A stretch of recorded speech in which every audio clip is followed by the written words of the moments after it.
Right, I just need to turn that music off there. There we go. How is everybody? I hope you're okay. Oh, hello, Julie. Hello, Nikki. Hello, Chris. And Brett's gone for a ciggy. I have to remember to say ciggy because when I say around, I mean, we call them fags over here. It's just, and then Americans look at us like we're daft because we'll say, oh, we're for a fag. So, yeah. I've actually kind of half cheated on this because the Mesopotamia bit that I'm going to do, I already had all the research from when I did a video about 18 months ago, I think it was, on it. But I'm also going to do ancient Greece tonight as well. Hello, Tracy. How are you? Just something a bit different for me to do on my lives. You all, all my regular people know that I actually love my history and I love reading and learning and all this, but I don't tend to do it very much on my live streams. So we do, Chris, don't we? We qualify. Anyway, so I just thought today I'll actually do what I actually enjoy doing, which is kind of weird, isn't it, really, considering, like, I just usually do my spirit box sessions or what have you, but I'm all the time totally learning and doing things. It's crazy. Right, I need to open my documents where I've got all my things saved for when I start doing them. I actually have quite a few pictures as well, so I will be stopping in between and putting the pictures up as well, which will correlate with the bits that I'm reading. So, and as I have to go through this big rigmarole to share them, you'll just have to bear with me. So, in fact, what I might do is actually put the first picture up now, and then when I start doing it, oh, it's so cold today, Brett. So cold. Honestly, I opened the window earlier, and I swear to goodness, honest to God, I am not even joking. I was so freezing. It just wasn't even. Glad I could help. Yeah, we don't always want to do these things. So what I'm going to do is I'm going to get a couple of my pictures lined up, and then hopefully it'll be quicker for when I start doing it. I should have actually done this before, but if you read the text earlier, I've literally listened to Baby Shark about 50 times today. It's just not even funny. It's just really not. I've got a granddaughter, and she's 17, August, October. Coming up 15 months old, 16 months old. And she's, oh, I'm not even joking. She's Baby Shark mad. And as much as I love her, it has literally been driving me crazy today. So I'll put the first couple of pictures up, and then when I want them, they're just going to be there for me. Right. There we go. Right. So how is everybody before I start my thing? Is everybody all right? I'm going to ask now because when I get going, I'll be reading the thing that I've wrote out, and then I'll be talking to you in between. So is everybody okay? Have you all had a good day besides apparently freezing? Because nobody likes to freeze. Cold, yes.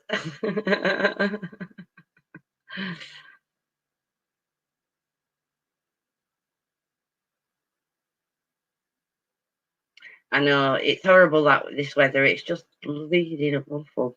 It really is. I hate it. Mind you, I hate it when it's hot too, so Bit of a moaner, really, aren't I? I don't do cold, I don't do heat.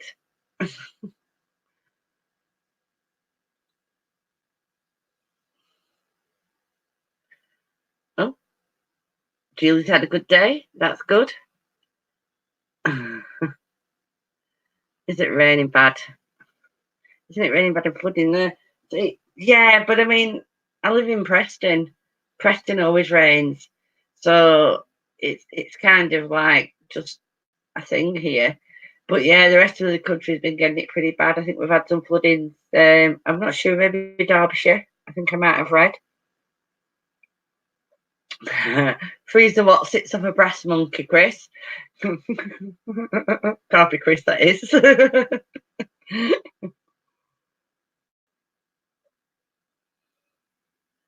Yeah, you're only up road from me, Chris. It's awful.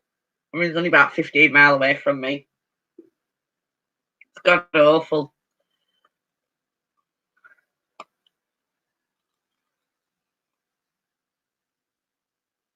Really, Brett? Oh, that's cool. Right. Suppose we should get started. Okay. I'm going to do ancient Greece first. I'm going to talk about the burial practices and then the belief, disbelief, or their reactions towards any kind of afterlife or spirit. So, like I said, I will take pauses because I will want to put a different picture up. So, the ancient Greek conception of the afterlife and the ceremonies associated with the burial were already well established by the 6th century BC. Hades and his brother Zeus and Poseidon, along with his wife, I can never say this, Persephone, no, not even going to try it, reigned over the countless drifting crowds of shadowy figures, the shades.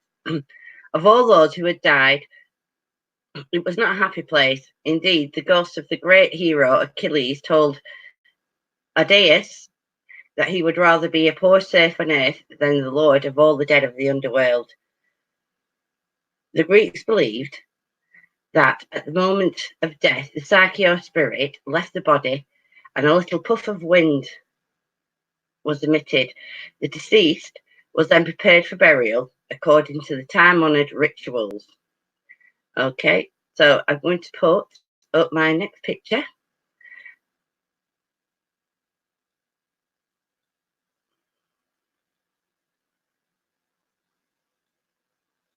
Okay.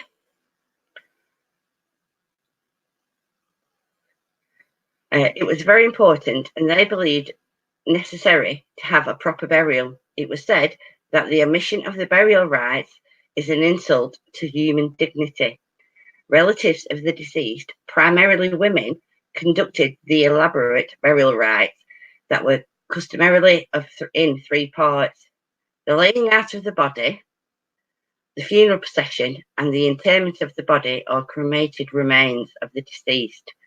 After being washed and anointed with oil, the body was dressed and placed on a high bed within the house during and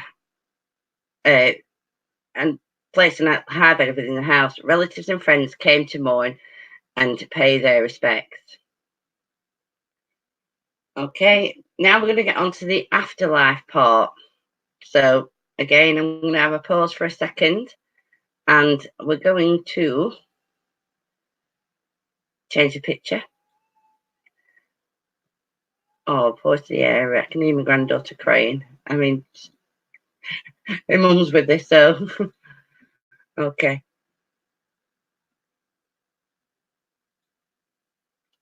In ancient Greece, the afterlife consisted of 3 distinctive realms. When one died, a coin would be placed in one's mouth to pay Charon, the ferryman, to take the souls across the river Styx. This coin wasn't payment exactly, as much as a sign of respect between the soul and the gods. The greater the value of the coin, the better seat the soul got in Charon's boat. Once the soul was on the other side, one would pass by the 3-headed dog, Cerberus, and then stand before the three judges to give an account of the life one had lived. So, I mean, could you imagine that, though? In all honesty, literally being judged. You know, it's not like you're being judged enough on Earth. You literally go into the afterlife, and then you have to be judged again. You know, it's like, okay, I didn't have a great life, but you know, I'm going to sit here now and be judged by you. Just let me make this picture bigger. These are the judges who you would sit before.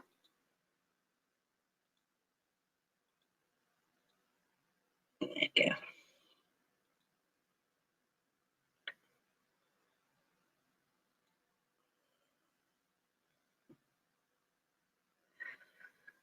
When the story had been told and the judges conferred, one would be given a cup of water from the river Leith, the water of forgetfulness, and would forget one's former life on earth.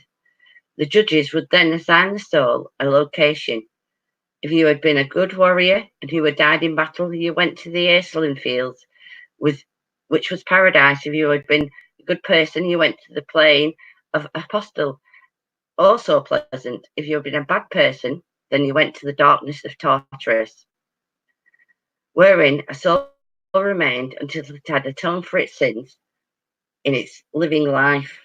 No soul was condemned to eternal damnation.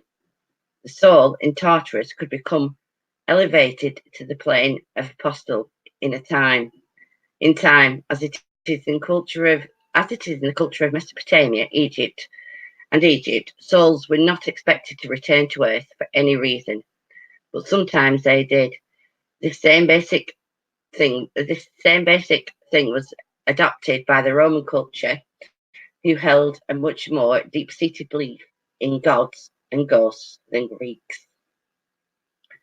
So, really, it is kind of our thing. You have, I suppose, like Christianity, you kind of had, in Christianity, you would have heaven and hell, and some believe purgatory.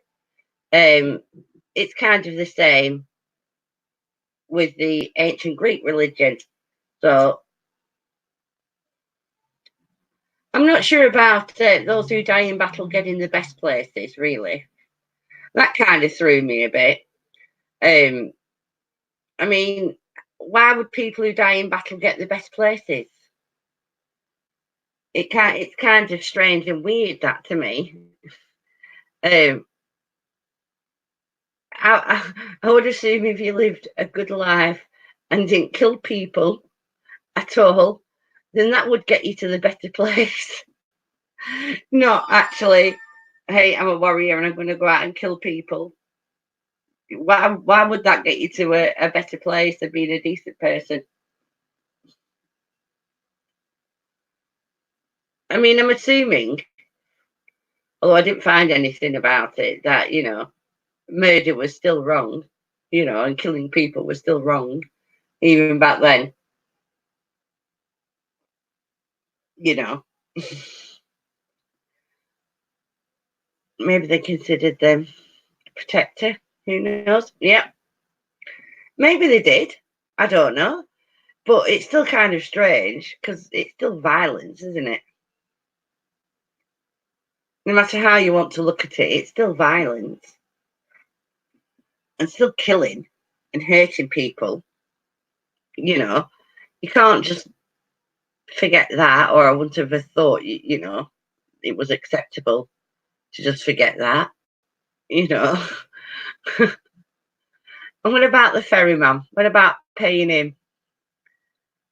They used to bury you with a coin and things like that, so you had money to actually pay him to get you to the other side.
Okay, I'll just turn my bloody camera off.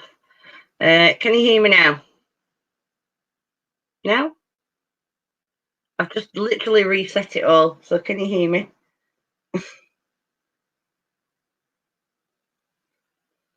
I don't know how long the lag is, to be honest.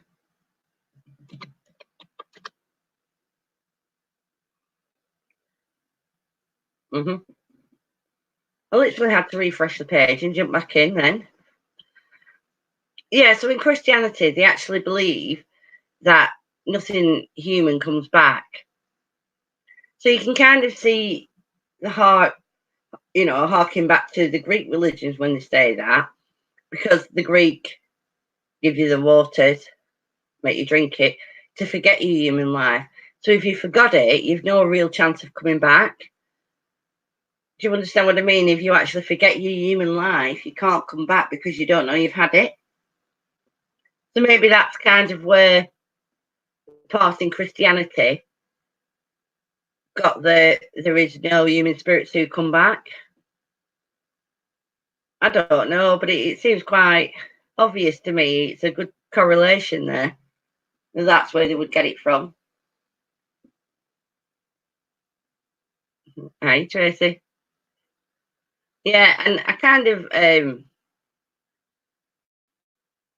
they just, I mean, when they do describe the underworld where Hades is, it is kind of what we would describe hell as, you know. So that again is another correlation where Christianity would have taken from. I do think, because when you read the description of the underworld, it actually does really sound like hell. Oh no, my mic went off as well, Tracy. So I don't know what happened. It actually did it my last live as well, and I just thought Brett was taking the mickey because it's kind of a running joke with us. So yeah, it is. You can see. Yeah, exactly. It did click when you look at these things and you see them in an order, and only because we were talking about Christianity and death the other week. Thank you, Tracy. It kind of stuck in my mind, so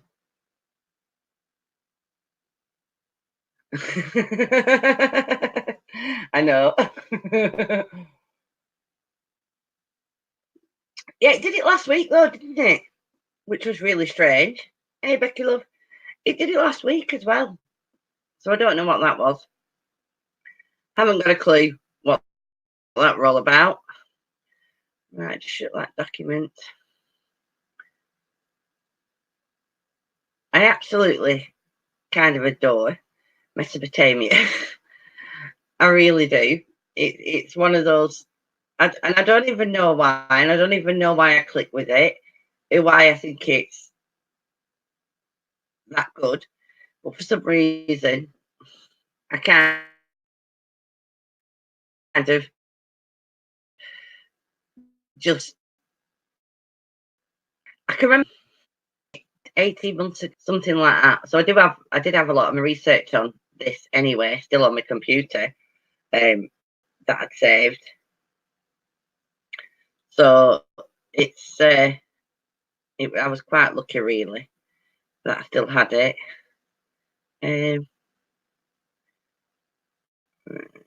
Just bear with me. Need to open this picture. Oh, definitely need to make that one bigger.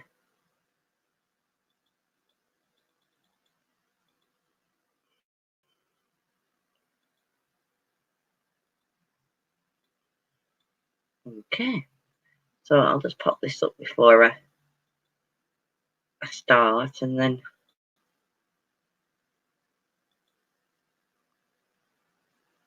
do you know that's not even sharing it, is it? I don't know what's happened to this. It's just gone all to pot. Let's try again. Share.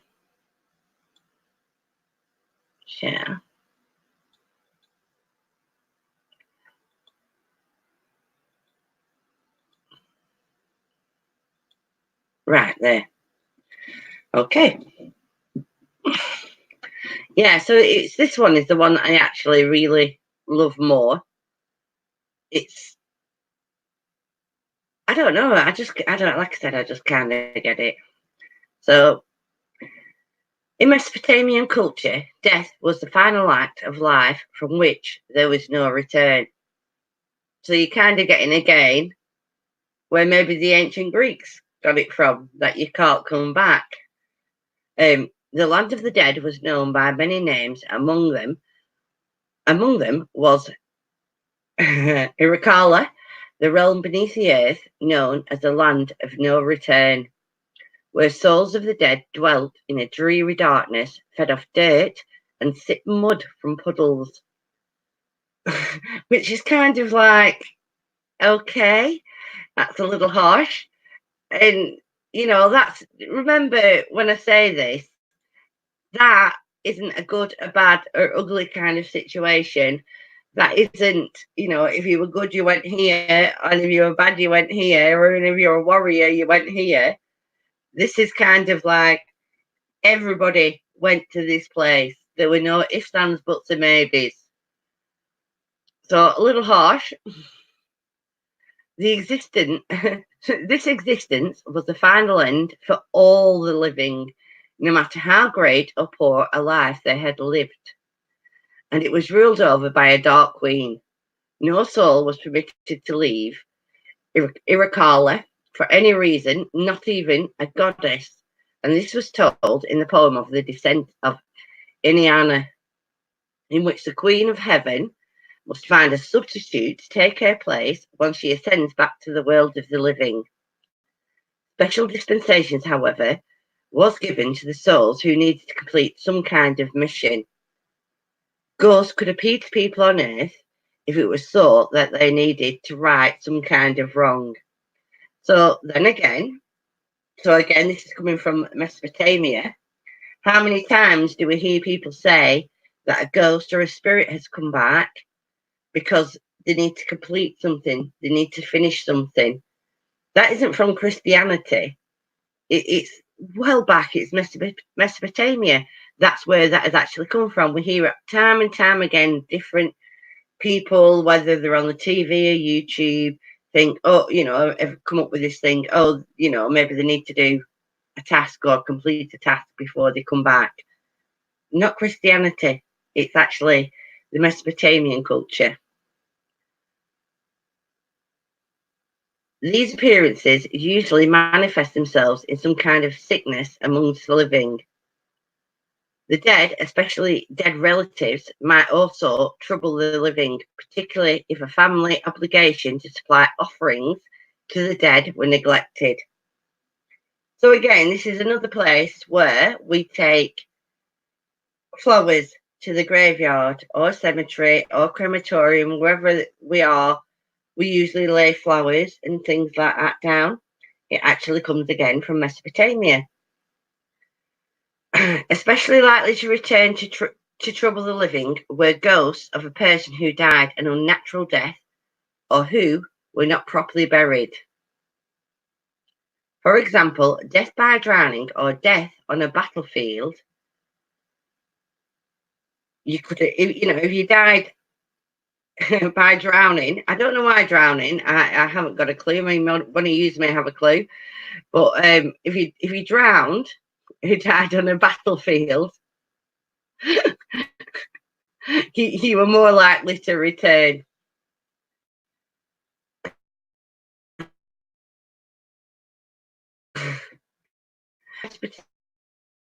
Yeah, kind of again a witchcraft kind of thing coming into it. So employed spells that would placate the ghost, but before such treatment could begin, the doctor would ask the patient to honestly confess any sins that could have called the ghost forth from the underworld. Sickness in Mesopotamia was considered an outward manifestation of some sin that was being punished either by the gods or by the spirits of the departed, and was always assumed to be the fault of the one who was ill until it was proven otherwise. So again, you can kind of see where people get somebody being possessed by, because this is kind of what they thought a sick person was. If you were sick or ill, you were possessed by an entity or a spirit that had come back from the underworld, which is, again, this ties in. I think this is probably why I actually like Mesopotamia so much, because you can actually see so many things, and it encompasses like different religions. I mean, the Christianity with, we honor our dead with flowers and things like that. I'm not a Christian, but you know what I mean. Wicca, they use spells, and things like that. So it is kind of encompassing a lot of things. I just want to change the picture.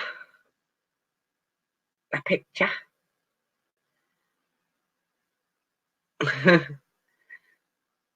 Yeah. Oh, is it still bad, the sound? Or is it okay now? Can you let me know before I carry on? I have no clue why it's breaking up, to be honest with you. None at all.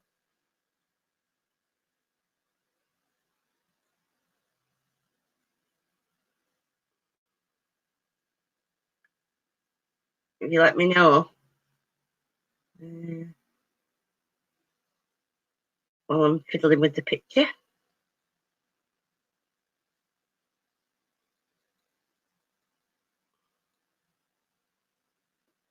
It's okay again now. Thank you very much, Brett. Right, I just want to change this picture. It's a lovely picture. How sweet is that? Okay. Upon one's death, a spiritual entity known as the Gidim was created, which maintained the personal identity of the deceased and travelled onto the land of the dead. It was this Gidim that would return to haunt the living if proper attention had not been paid to the funeral rites and burial rites, if there had been some unlawful act involved in the person's death.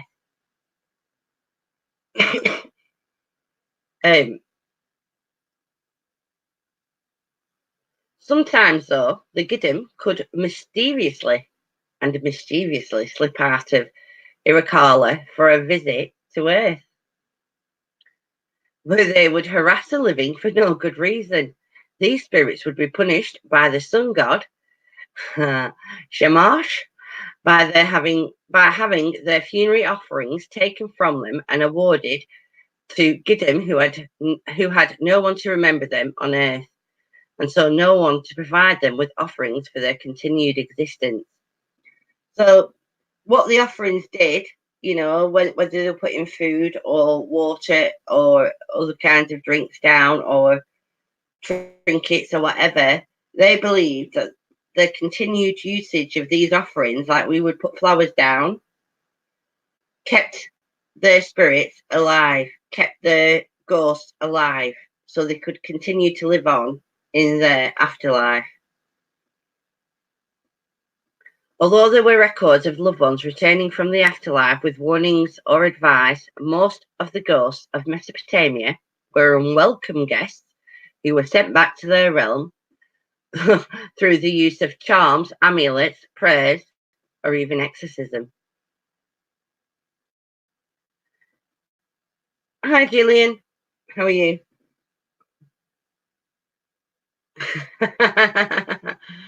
No, but seriously though, do you not see that in the Mesopotamia one, there is a lot, in my opinion, that actually meshes with what we actually see in our culture now. Not necessarily Christianity, but over a wide range of different religions. It seems like we've picked and chosen from certain aspects of the Mesopotamian culture, even more so than the Romans, because I was reading the Romans today, and the Greek cultures. It seems more that we've picked Yeah, true. It is. It seems like we've picked a lot through all different religions, whether it's Christianity or paganism or whatever. It seems like we've picked and chosen a lot of different aspects from it and used those.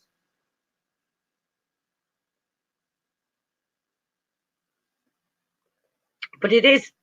I can't. I was trying to look today to see if I could find an equivalent to what the. I mean, we assume it is Gillian.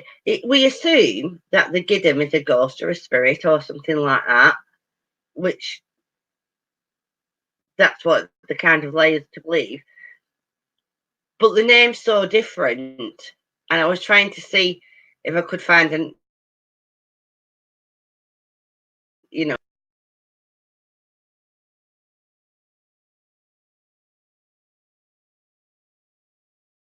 besides because the kind of that literally have this word, and I have no clue.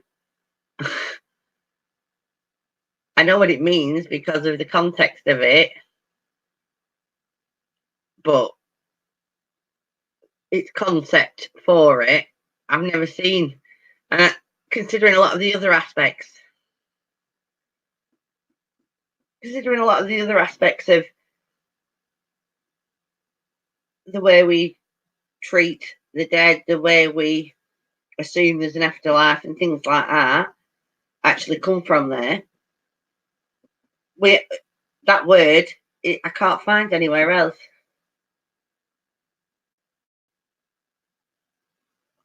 I think a lot of religions go back more to paganism than anything else, don't they? Or ancient religions like Mesopotamia.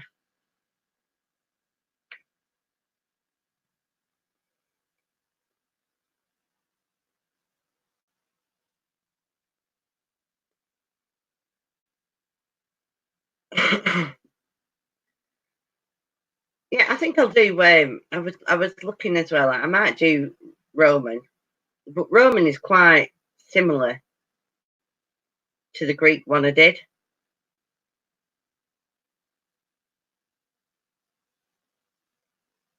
Hmm. Yeah, didn't matter. Good, bad, or ugly, you all went to the same place, and it was dreary and horrible, and you wet dirt. I mean, your existence in the afterlife was not good in Mesopotamia, and you didn't get any special favors. Nobody got any special favors. It was literally like going to the ancient Greek underworld, but having it worse, even if you hadn't done anything, which kind of made me laugh. But I mean, there was no classes, were there? You're all the same. It was a classless underworld. Obviously, not so in Greece and not so in Roman afterlife either.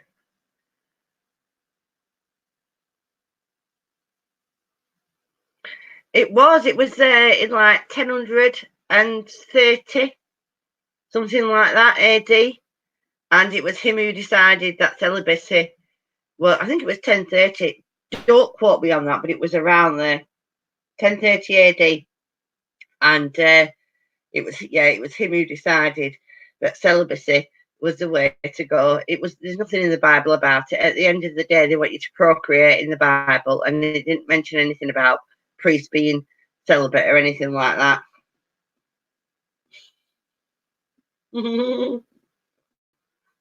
Yeah.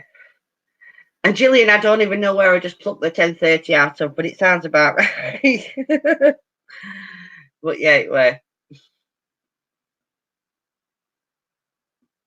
it was around there anyway. Do you know I store so much crud in my brain sometimes? At the end of the day, the Bible doesn't say anything about priests being celibate at all. Gillian's right there. It doesn't say anything, but it does tell us to procreate. And at the end of the day, they've just cut off a big chunk of people who can't. No, they're not. They're not, Gillian. Mind you, I'm saying nothing about Catholic priests because, you know, we know what they fancy. And that's all I'm saying. That's it. Not all of them. I grant you. I'm not going to get them, but not all of them. But allegedly, a lot of them.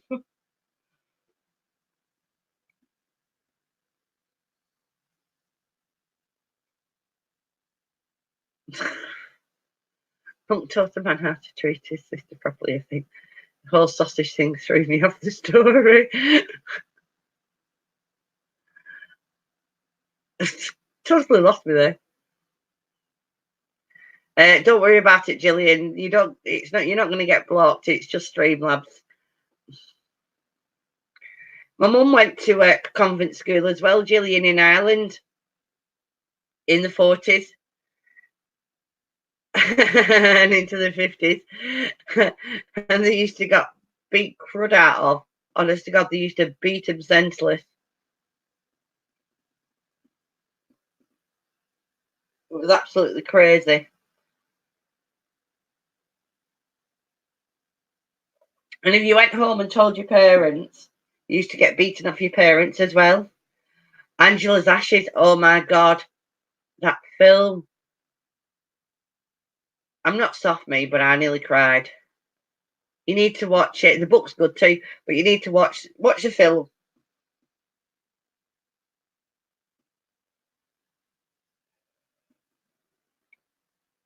Seriously, watch it. I'm sure Gillian will tell you exactly the same. Watch it.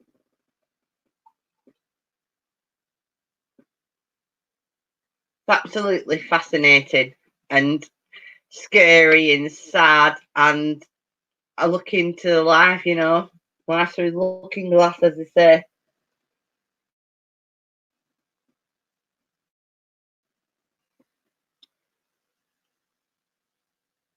Do you know, I can't remember the name of it. I watched a little like cartoon on Netflix last year, and I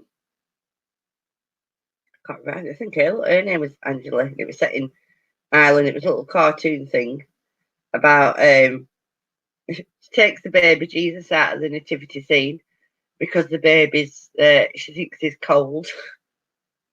It's a really good thing. Powder. I don't know whether I've seen that, Chris, to be honest. Do you know, I wish I could think of that.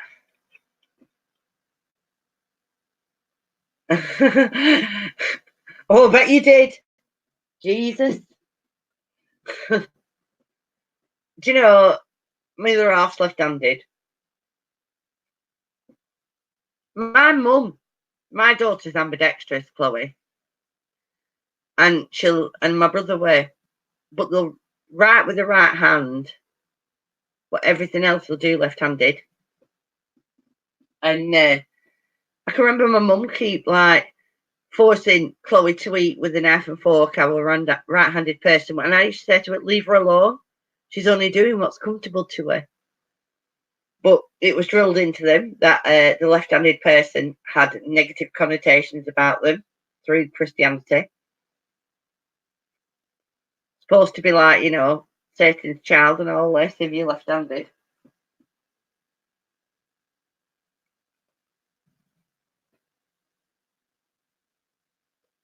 It's cruel what they used to do to left-handed people. Tie their hands behind their backs and also it's beaten, tie their hands behind the back.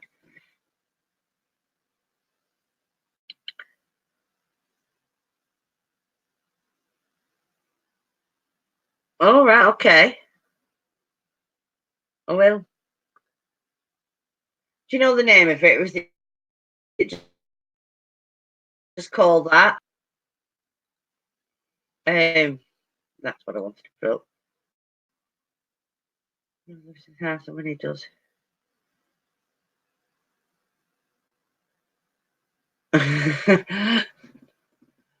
All right, Chris. All right, I'll have a look for it.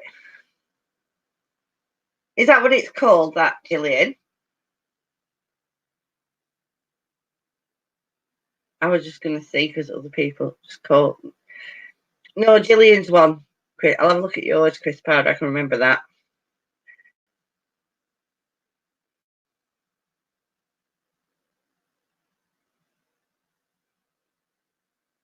Because I'm going to see if I can find a link for it. If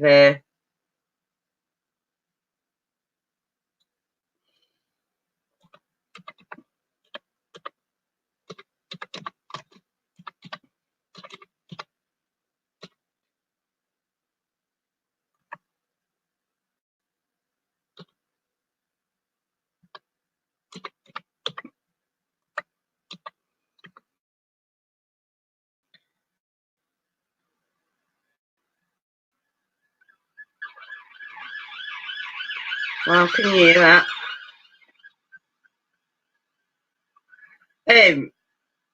Is it called Dublin Tenements, Gillian? I've just been to have a look.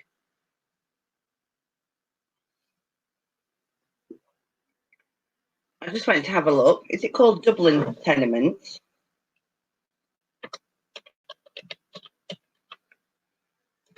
If it is, I'll.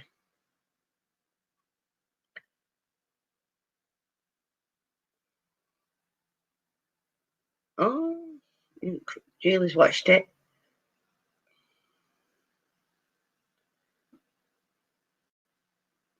Yes. Okay. It's in a few parts. Yeah. I'll put part one up as I'll get the want to it for afterwards. Hi Anthony, how are you? Hope you're all right.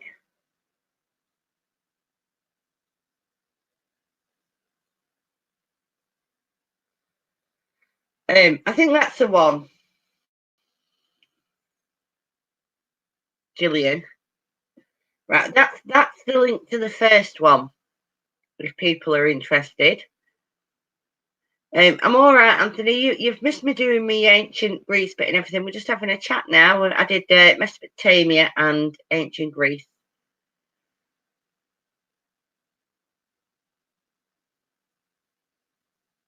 Oh,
Right, can you hear me now? I'm assuming you can, because that's what I did last time. And it was okay. Do you know, I might just plug my other mic in and see if that runs better. Don't know what it is. It's very strange that it keeps doing that.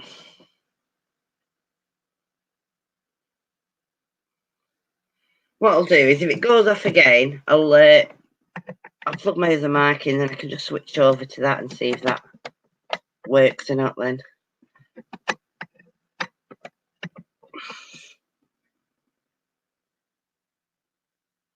Oh, great.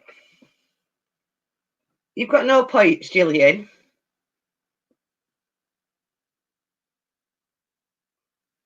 Oh, you can't hear me sound.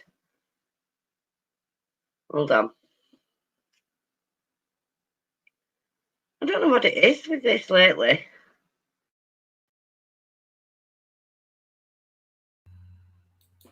Right.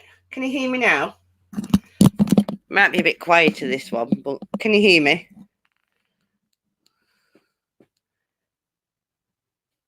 I've just changed mics.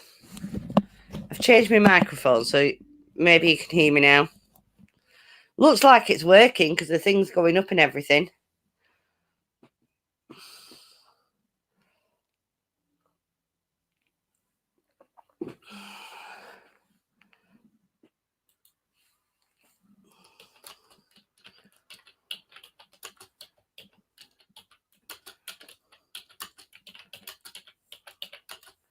Right, yeah, right, okay. I just did that as a type, that, Chris, yeah. Louder now, good, okay. Brilliant. Yeah, I just changed my microphone. I'm not on... Hi, Fiona, how are you? I'm not on just my built-in mic off my laptop now. I've just put an external mic in.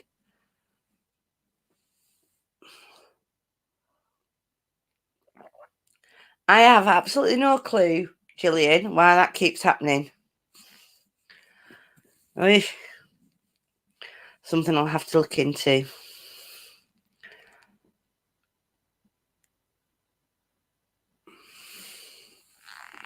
I'm still annotating my life from last week. Jeez, it's crazy. I'm like, wow. I'm honest to God, I'm still blown away by the stuff I've got in there. It's absolutely crazy. Through the way through it.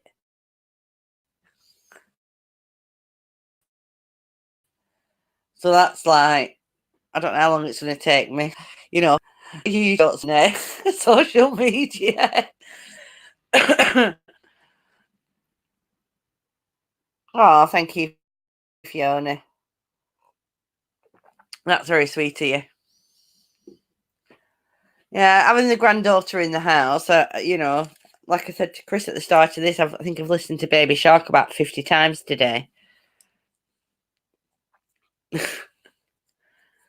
Oh, yeah. Oh. On your new box, Julie. On the new 587 you got. Oh, no. I doubt it, Julian. Listen, we got on this. Every person in our family got on the crazy train, and there's no stations. I'm telling you, we don't do stations in our family. We're fully on that train, and we're fully committed.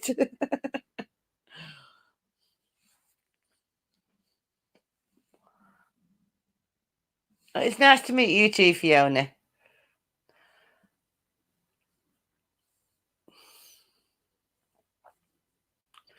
Fiona, are you on Andy's Elemental Encounters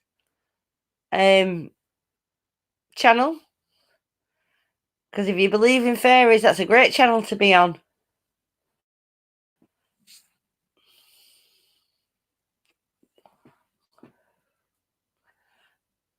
So if you're not subscribed, you should probably subscribe.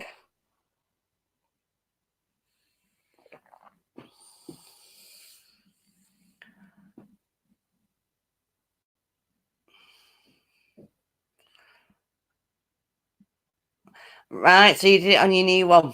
Cool. And your other one's still lost in the post. I hope they can find that for you and they figure out where they've put it. $200 you don't want to lose, do you? Brilliant, Fiona. I think I have seen you on there. I think that's probably why my mind clicked to that, to be honest.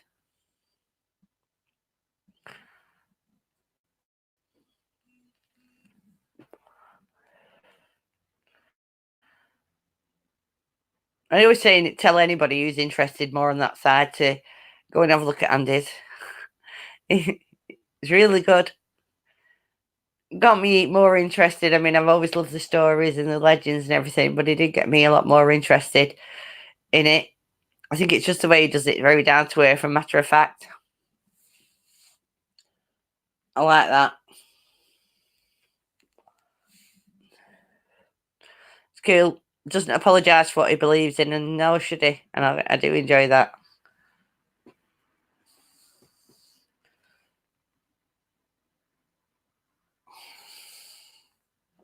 Oh, Julie.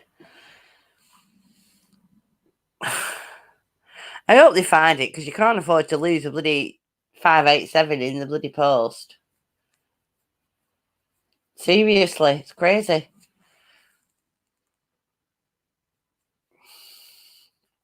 Yeah, Gillian, definitely. I agree.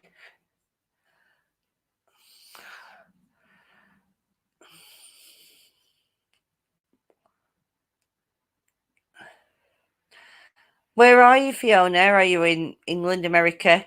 You don't have to tell me if you don't want. Fiona, you don't have to tell me. I was just wondering whereabouts you were. No, Gillian, she sent it away to somebody she knows to get fixed because it just stopped. And they'd posted it back. She's got the tracking number and everything for it. She's in America, is Julie. But the post office has lost it. Milton Keynes, oh, right. What's the weather like there? I'm in Lancashire. It's bloody awful.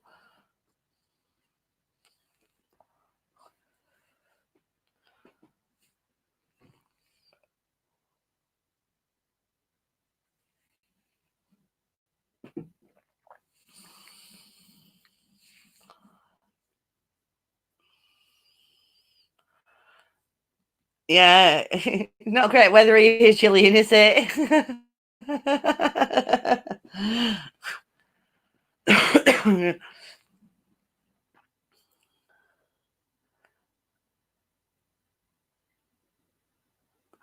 Yeah, I don't think your post office is any better than ours here, Julie, to be honest with you.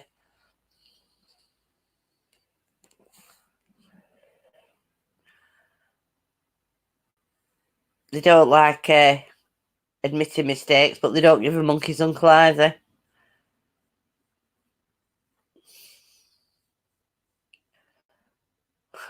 Always bleak in Burnley. Yeah. It's always pissing it down in Preston.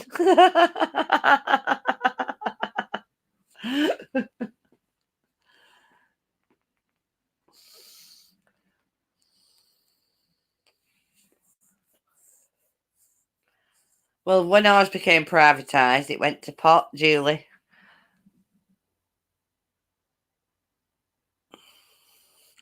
Has it? Oh, but it's snow in London. That's unusual. They don't usually get it first, do they? Posh in Preston. Where have you been?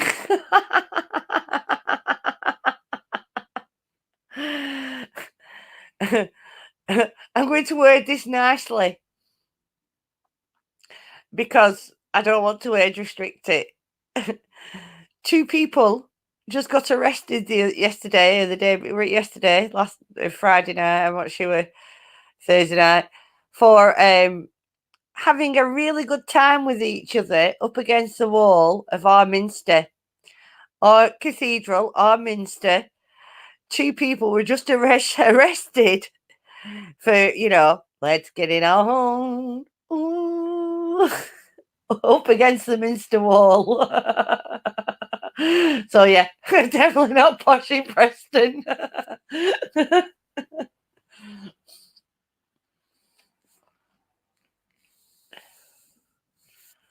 Oh Jesus, Chris, that's not good.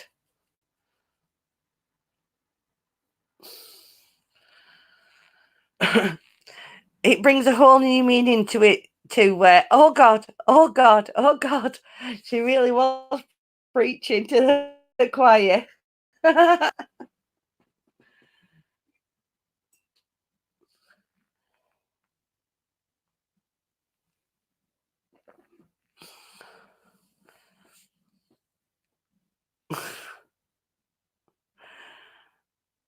least you've got a dehumidifier. So, Chris, look on the bright side of things, Always look on the bright side of life. You had a dehumidifier.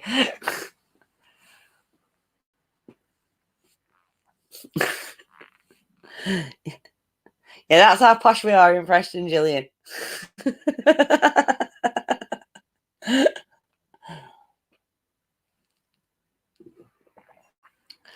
A friend of mine put it up on his Facebook today, and the stuff I wrote down, I'm not even going to say on here because, like I said, I don't want to age restrict it. But the replies I put to that. Oh, Jesus. Would you use us? Angela's ashes again. Yeah. Oh, God.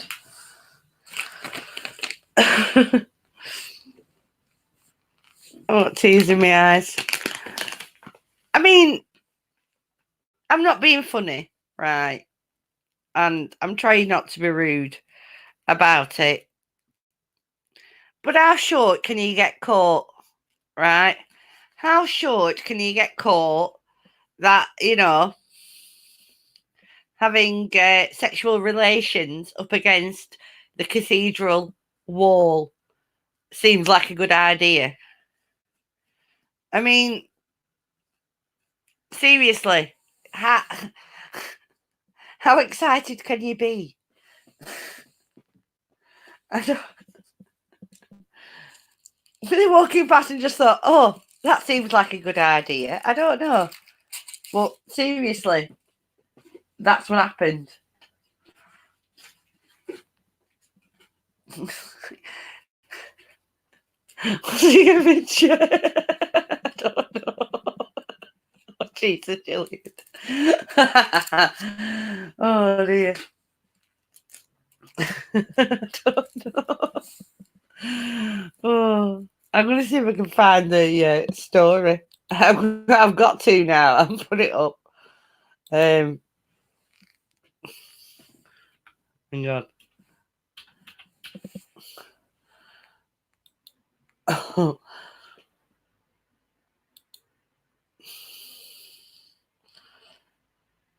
Right, just let me see if I can find it.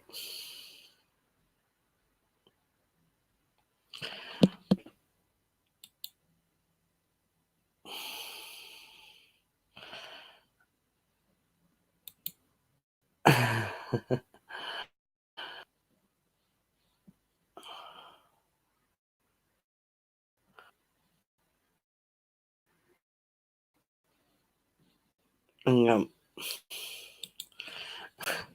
Let's see if it'll let me blooming screen share. Right.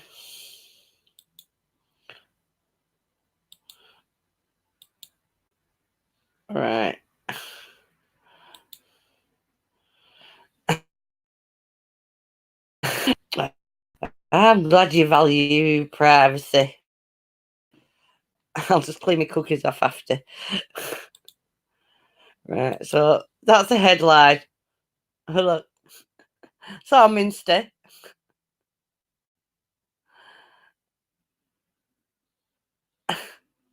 Right. Now, hang on. That they've been told to stay indoors after 7 p.m. I mean, hang on, I'll make it bigger so you can see it a bit better. But they've literally been ordered, the order was to stay, oh God, to stay indoors after 7 p.m. Right? So, I mean, they were having a good time up against they weren't kids either, right? Have you seen their ages? They weren't like a couple of kids. Look, that's their ages, right? 36 and 47. 36 and 47, right? It's not like they were a couple of teenagers. They were grown-ass adults. And they thought it was a good idea. Right?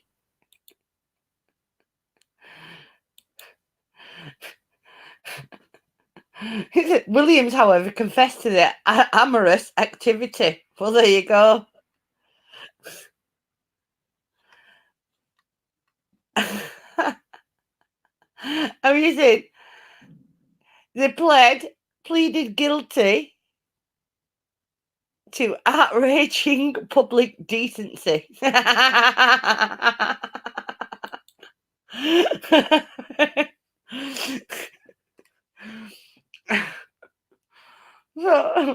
imagine that. So, what did you do last night?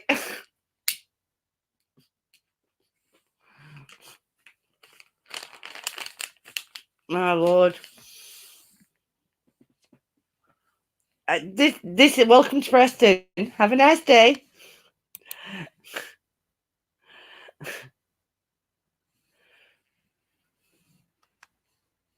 Right. And what time was it at? Do we have a time where they were doing this?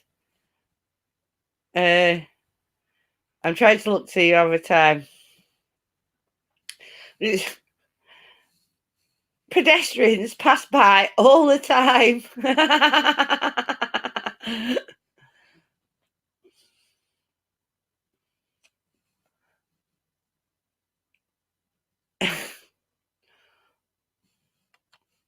The witness said he saw the defendants engaging in, in the church grounds.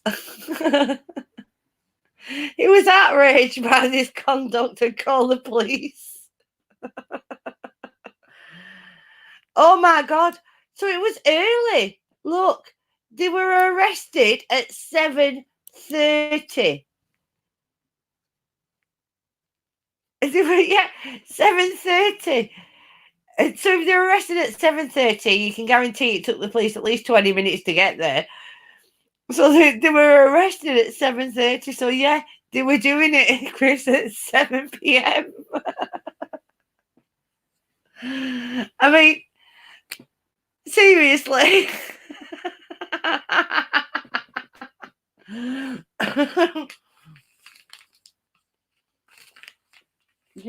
Arminster is in the city centre.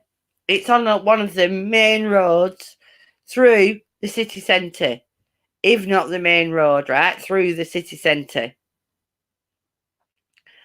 So, seriously, when it says people are passing there all the time, they literally are, whether it's cars or pedestrians, are passing there on a constant basis. Constant basis.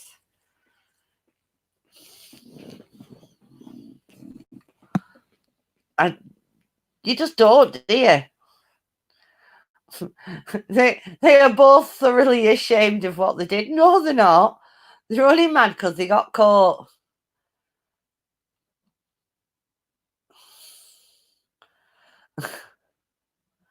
We've got it's only an 8-week curfew. 7 a.m. to 7 p.m. to 7 a.m. they've got substance misuse issues. Well, you know, if they're using substances, I suppose they should be happy they could do that anyway. You know, not known for continuing the good times, are they? Jesus Christ. Yeah, so Gillian, that's how posh we are. You can't miss it. I've heard they're doing guided tours. Of what? The church. And this is where 2 people were caught. Chitty chitty bang bang. You're never going to listen to chitty chitty bang bang in the same way again, are you?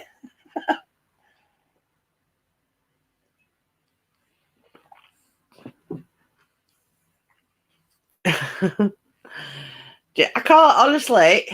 Who does that? Who? I hope they did. I mean, if they've gone to court and everything and they didn't, you know, get to the crescendo.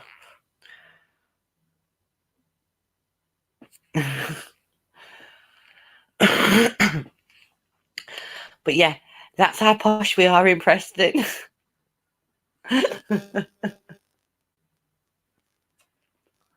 I've got a tree outside my house, and it's a big old tree. It's a big old elm tree. And I was told it was about 500 years. Another brick in the wall.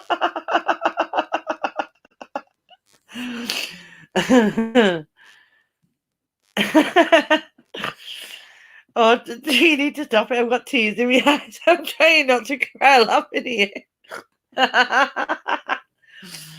Oh, yeah. I've got a tree outside my house, right? And I don't know whether this tree gives off bad vibes or not, but at least once a month, there's a full-blown fist fight and argument outside my house at the tree. And I don't know whether it's just that this tree is a focal point because it's a big tree.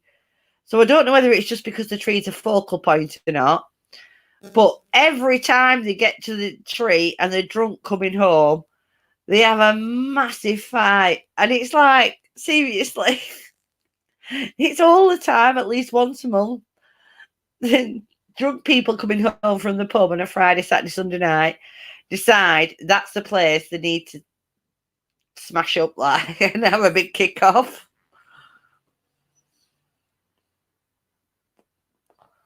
I've literally, and also, since I've moved in this house, I've had 4 people run over, and I've lost count of the amount of car accidents that have took place outside my house. It's crazy. It's like it's a negative nexus or something. It's really weird.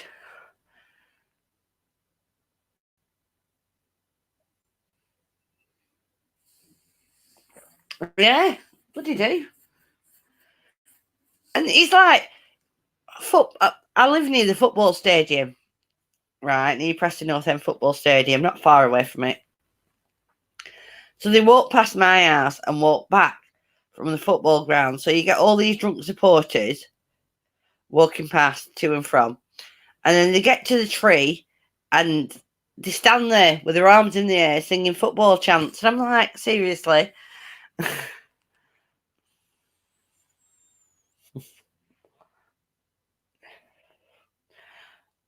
telling you what, if I ever seen him peeing on my tree, there'd be wigs not green, as I say. There'd be trouble. Wigs not green. I don't know, is that a Lancashire saying, wigs not green?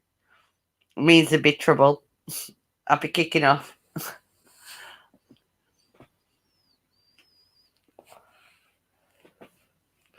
I mean, it's quite entertaining for me sometimes, but not when it's like 5 o'clock in the morning and they're doing it, you know? Not entertaining then.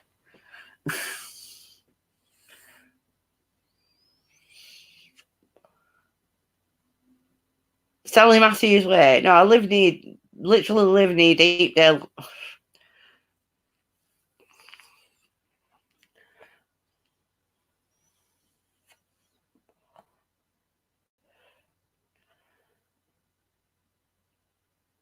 Chris, you just wouldn't believe the crap that I see outside my house. Do you know what was the worst thing? Because I'm agoraphobic, I look out at window a bit. I've got a chain window, and I look out at window. 4 years ago or something, I was sat looking out the window, and this little girl broke away from her granddad. She was only 2.5, if that, and ran in between the cars out into the road and got run over. And it was bad. It was bad.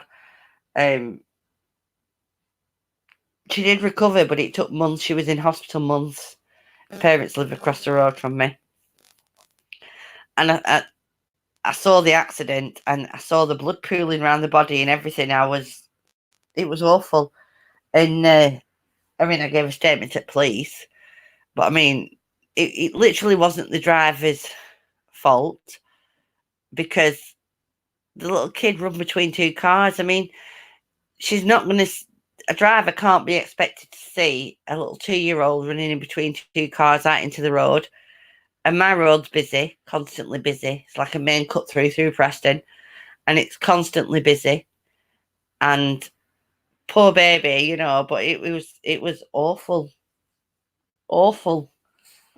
I still have nightmares thinking about it. We're horrible. We were only a young lad driver as well, and he had his mum in car. And he was devastated. He was on the floor crying. They were sat on my fence out front of my garden, and he was sobbing his eyes out.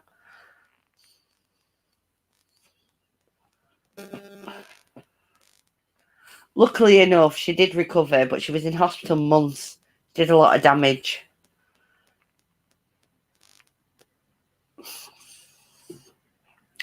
I never found out what happened to the driver. I don't know what happened to him, but it really wasn't his fault. You can't be expected to see. I mean, there's cars parked right down my road on both sides.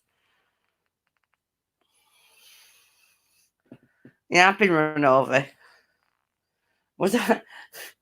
I don't know why I'm laughing, but I was run over going to watch the pantomime in the Guildhall uptown. My mum was worse though, because my mum threw us back, but she literally went up over the bonnet, and I can remember seeing my mum go up over the bonnet, over the top of the car and everything. Luckily enough, she must bounce a lot, my mum, but it started her arthritis off really bad, but like she was bruised from here to Kingdom Come, but she was, you know, she got up and walked away kind of thing. And my brother was like 5 millimeters from going under the wheel. It was scary, but she threw. I had hold of her hand, and then I had hold of my brother's hand, and my other sister had hold of my mother's other hand, and me and our Tracy got flung back furthest. But I was smaller than our Dennis, so I couldn't fling him back. So he still was going forward, and he ended up nearly under the wheel. But my mum literally did go up over the top. Oh, Gillian, that's awful. Well, it's not awful in a way, but I mean, it's nice that they came to him, but I bet he lived with that though, Gillian. I bet your dad lived with that, didn't he? Because it's not something you forget. It's really not.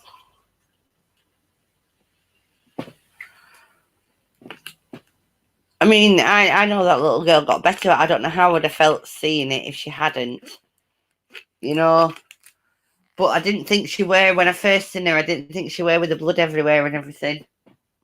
She was only a baby.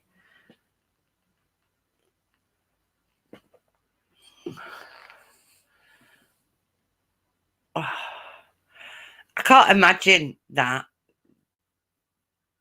Just what your dad had to go through there, Gillian. I can't.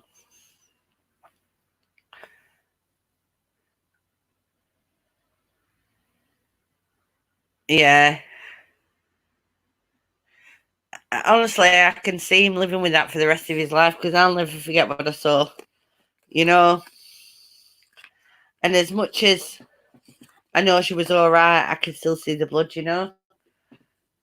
Crazy. And so I can't imagine how your dad felt. I can't. Bless his cotton socks.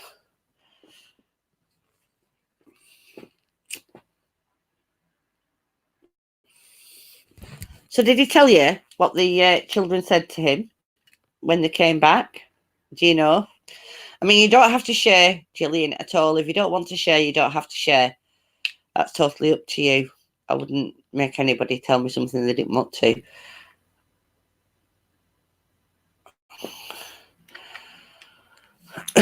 Oh, Gillian. I can't imagine you having to go through that, because it kind of puts you in your dad's perspective as well, doesn't it?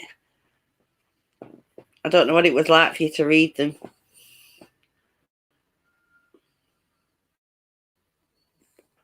Jeez.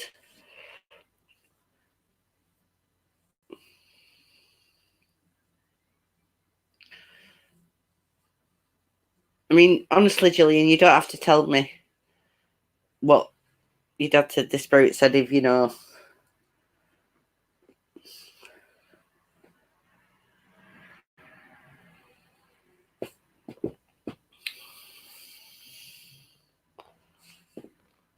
I can't imagine that. Honestly, I can't.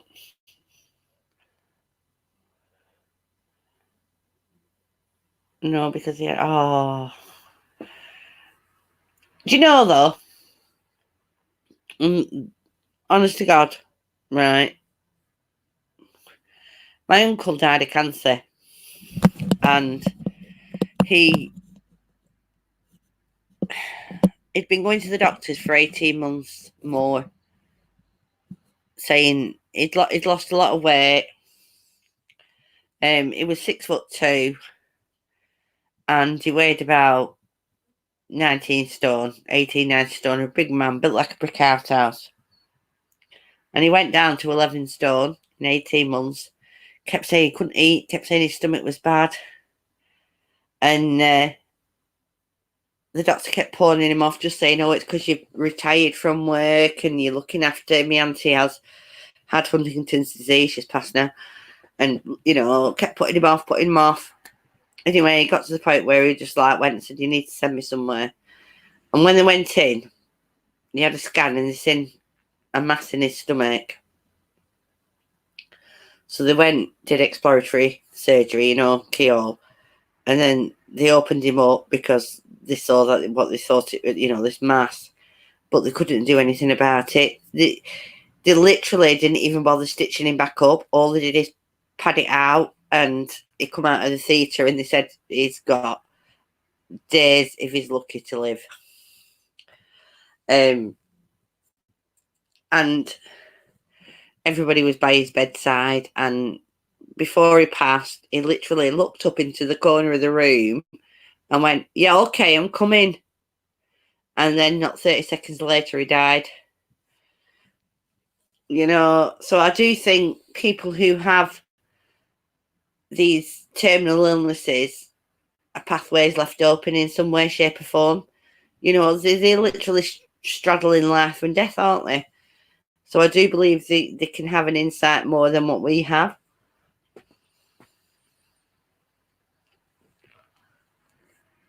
I mean, these are only my opinions, but, you know, to me, it stands to reason when you literally stood on the cusp of life and death, you're going to have more of an insight.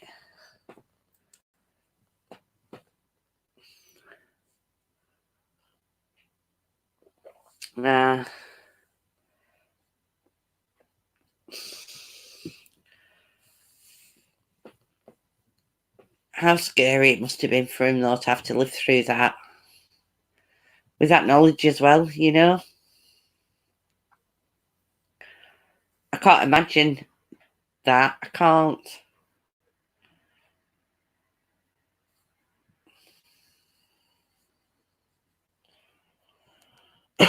My brother used to work in he was a qualified nurse. He's left nursing now, and he used to work with geriatrics, and he's in it all the time, you know, and passing and everything. And I don't know whether I could actually do that. I don't know whether I could actually deal with death in that way. When my brother died, it took everything in me to go and see him. I didn't even go and see my dad.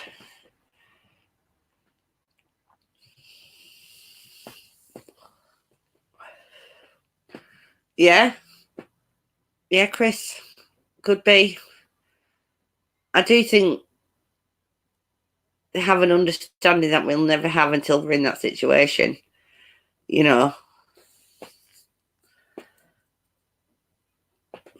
But then again, I always say we're never really going to know about the afterlife or any other kind of life until we're there, are we?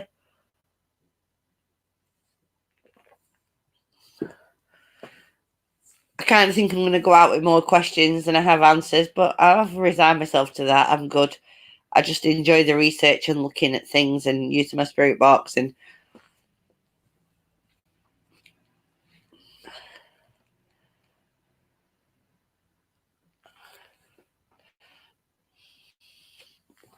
oh no, now Gillian, this is where me and you differ, darling. I'm going out, when they take me, I'm going out kicking and screaming. Feet first, I'm telling you, because I'm going to kick the hell out of them.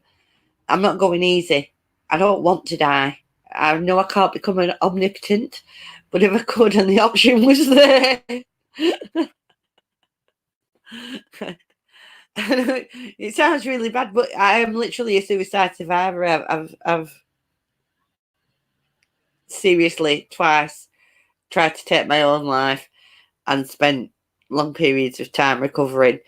And now, although my life isn't great and I'm agoraphobic and I have a lot of other mental health problems, suicide isn't one of my problems at the minute. You know, I kind of wake up a lot of mornings thinking, God, got to do it again. But I am not suicidal, whereas I would take my own life. And I think that's probably come from a lot of the counselling I've had over the years and things like that. I've been in counselling more than I've not since I was 16. And I think that kind of comes from that, you know. Oh, yeah, Gillian, not good, bipolar.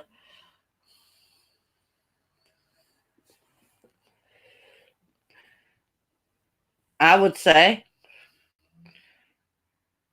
what's the song? The best, is it The Gambler? The best that you can hope for is to die in your sleep, Kenny Rogers.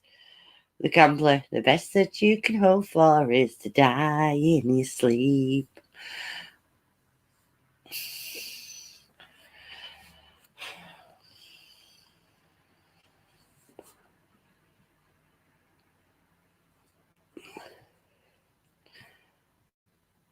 I agree, Fiona.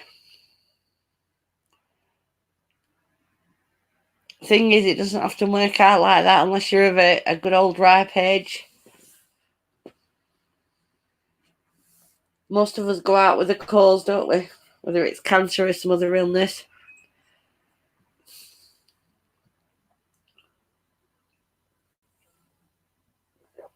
I mean, I don't like talk about stuff a lot. A lot of people know, but my son got diagnosed with Huntington's disease because that's the genetic illness that runs in our family, and I've lost a lot of family members to it. And it's a slow death, and you lose all sense of yourself and all sense of your abilities. You end up a shell who can't do nothing, and then you die.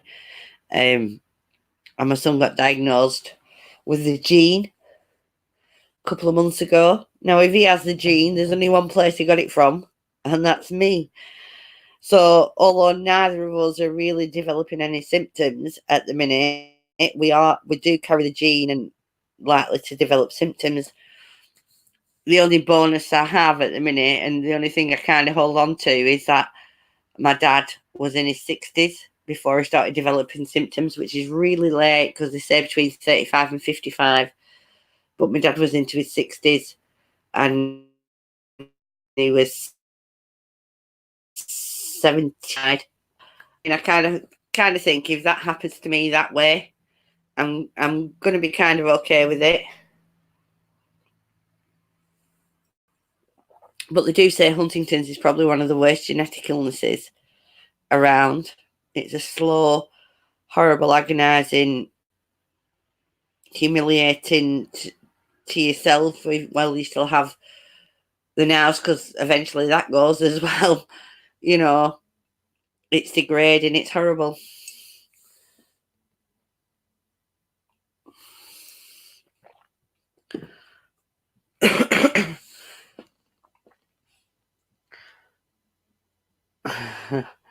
Yeah, me too, Chris. I'm all right here at minute.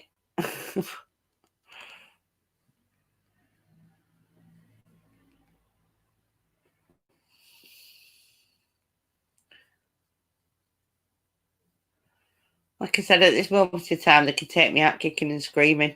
And that's the only way I'm going.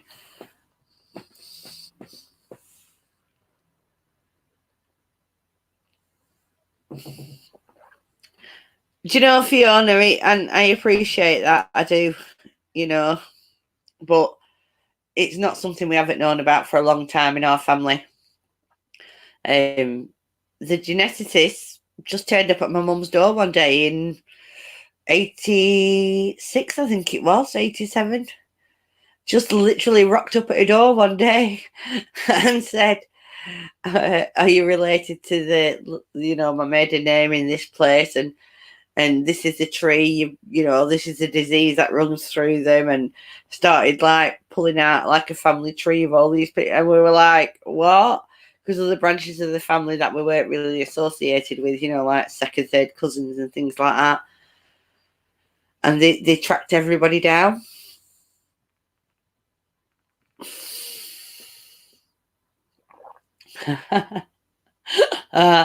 No, I think I was a normal base. Well, normal is in the fact that I was born on Christmas Eve. I mean, Mum had to stay in hospital for Christmas and New Year, but yeah.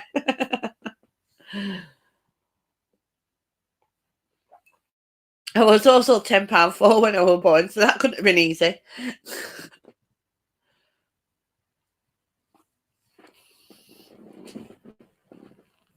Yeah, I wanted to give birth to me. My daughter was £9.10, and that was enough. I was £10.4.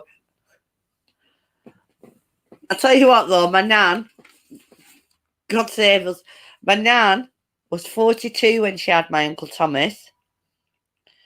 And my Uncle Thomas was just shy of a stone in weight. Just shy of a stone in weight.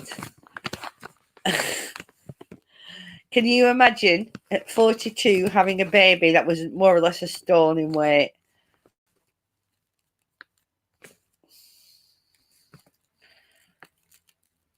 We have big babies in our family.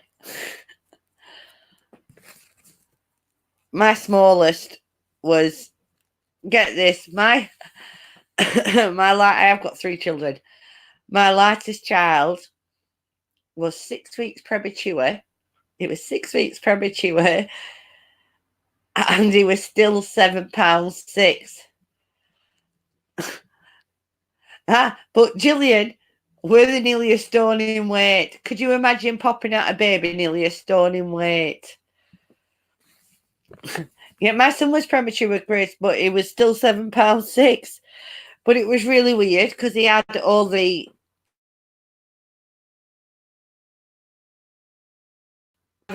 hadn't developed properly. You know, things like that. He looked like a premature baby. He was just looked like a big premature baby. It was really strange. It was the craziest thing, and I always laugh now when I think back. they had to deliver him. I mean, I smoke and I drink, but when I was pregnant with my children, all of them, I didn't smoke and I didn't drink. Not one. But our Alex's heart rate all the way through, I nearly lost him twice, and all the way through my pregnancy, his heart rate was all over the place. And the doctor literally said to me, it happens sometimes. He doesn't want to be in you, and you don't want it. Your body doesn't want him to be there. So our bodies were kind of fighting each other on a constant basis. So I knew I was going to deliver him. I knew when they were going to deliver him. So I had all the like steroid injections, and you know what they do to build the lungs up and all this beforehand. So I was quite lucky, really, that it wasn't just born like that, because they induced me and everything. But yeah, it was £7.6. 32 weeks, 6 weeks early.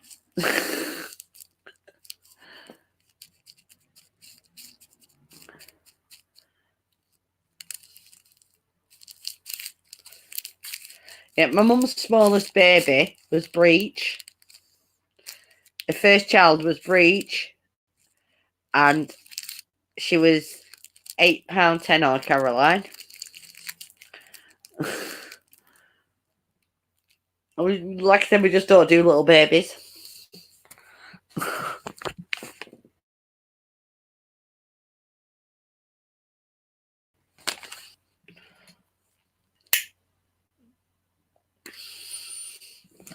I bet your nana, Gillian, was like, oh my God, 50 and having a baby. It's like, seriously, I'm like 47 and I've got my grandbabies, and, you know, I've got 3 grandbabies now. The thought of having another baby, geez, no. Done my bit for building Britain. Well, that's unusual that you're the only redhead. Not loads in my family. I'm Irish. We Irish family, just redheads galore in our family. I'm blonde though. I was blonde when I was younger. It's quite dark, ash blonde now. But yeah, my son's blonde.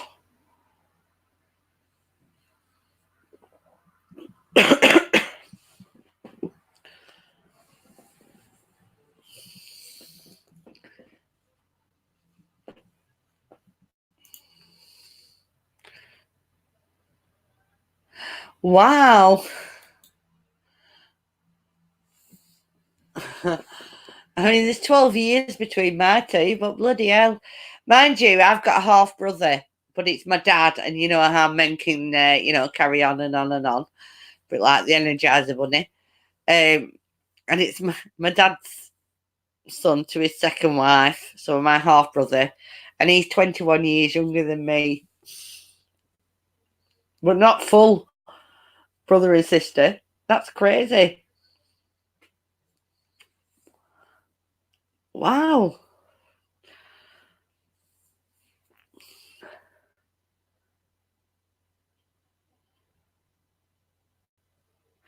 See you later, Gillian. Take care, sweetheart. And I really do appreciate you coming in. It's been lovely speaking to you, sharing experiences.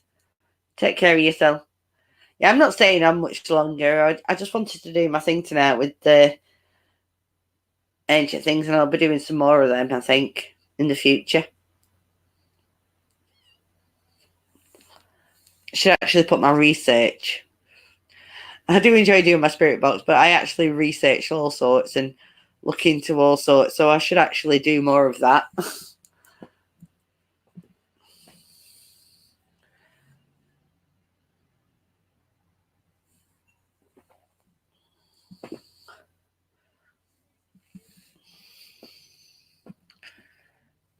God, I couldn't imagine having a kid now. Nope. I was done and dusted at 27.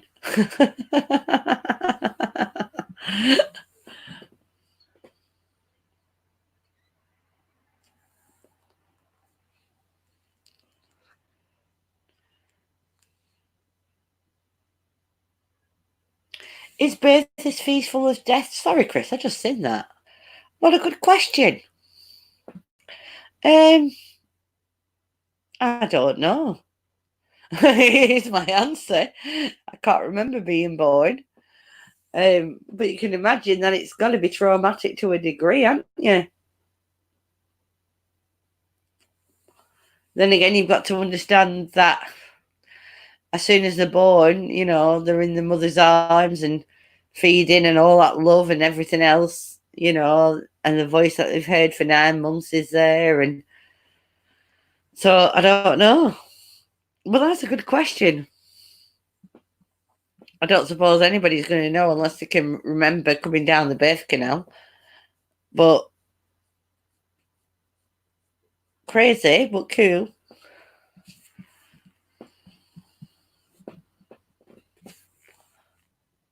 I think we all fear death.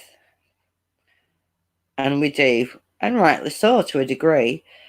But it's kind of the only thing that we're ever born into this world with the absolute knowledge of is that we're going to die. Everybody born into this world knows that we are going to die. As soon as we understand the concept of death, it's inevitable, isn't it? We all were born knowing that our life is finite. We are born with that knowledge. We know that however long we have on this life, in this life, it's coming to an end, you know?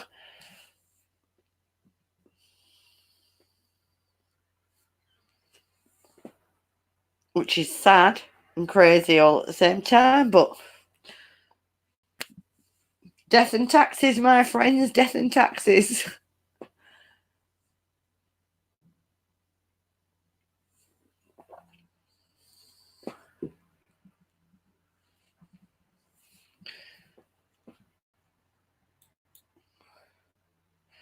Definitely going to watch that thing that Gillian spoke about before. I've got it open on my YouTube. When I come off, I might have a watch of it. At the Dublin tenements. Looks like it would be quite interesting.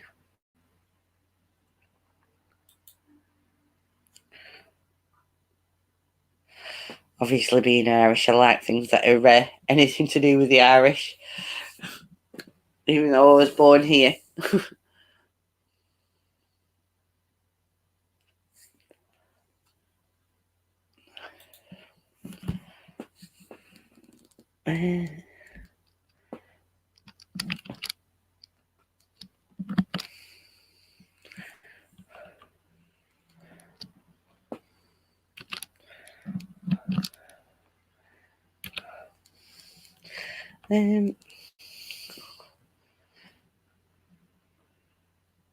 Yeah, I'm going in a second, Fiona, anyway.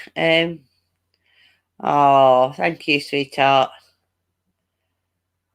I appreciate you being here, Fiona.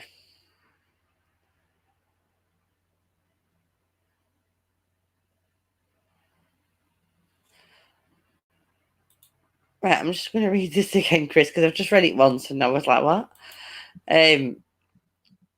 Also, how and where we was conceived might have some part in our fears or comforts.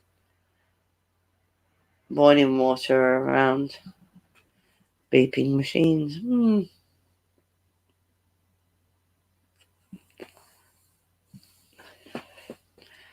Nah, Fiona, take care, love. Chris, where were we conceived? Oh.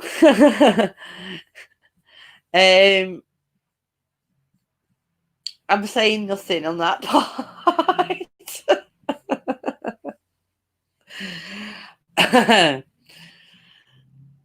Yeah, no, I'm not saying anything. I can understand the beeping machines and things like that. But it's not as bad as you think. And you don't have children, do you, Chris? You're not actually in a room. They actually keep the machines turned down and everything.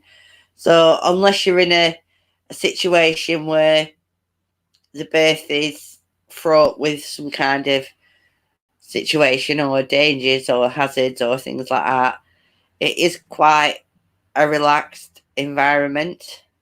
You know, besides you, obviously, you're going to have pain and that. So I don't know whether that would play a part or not. Maybe to some, it might.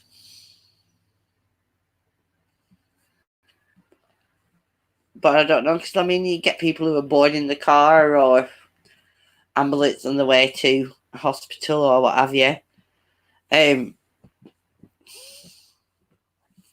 I'm really lucky because when I got induced with my son, they were delivering premature.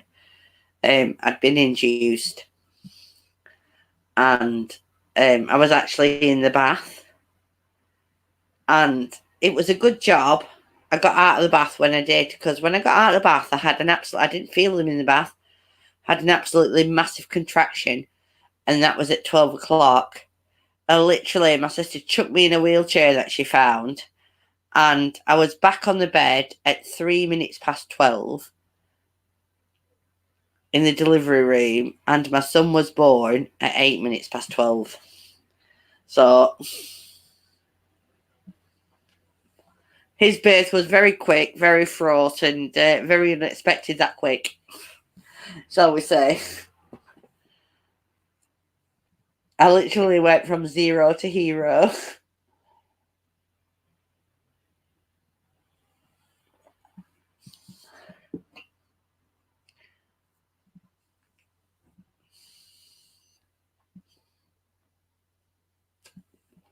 Anyway, I'm going to shoot at. See, again, that's another like really English saying, isn't it? I'm going to shoot.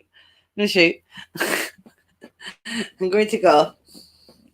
I'm going to do a bit more research over the next week or so, and do something else in my live stream. I might, although I'm not a big believer in haunted objects per se, I don't think things are haunted. Maybe an energy thing, and I might do something on that kind of thing, you know. Energy surrounding an object, do they have an effect? Do they have, you know, some kind of input or something like that? So I might do that in the coming weeks, maybe next week, depending what time I get and what I do in between. Literally had no time this weekend at all. I had the granddaughter yesterday yesterday evening, so I was looking after her, so I've literally had no time. So, but yeah, I might do something like that. I don't know, like just maybe famous haunted objects or something. Yeah, or the triggers and what do they trigger and why? Yeah, that's another one I could probably look into. Kind of like energy, and I always say this to people, and it's energy, and it's kind of my thing. But yeah, I might do something on haunted things or something like that, supposedly haunted things, you know. But I will definitely think about triggers and what triggers people. All right, everybody. I do appreciate everybody who's been here. Chris, Gillian, Julie, Fiona, and everybody else who's been on. I really do appreciate it. I do actually put effort into what I actually research. I know like my chats go a bit wild, but the things that I actually talk about, I do actually put effort into them. So I appreciate everybody who comes on and listens to me ramble. And I'll speak to you all again soon. Take care, everybody. Bye.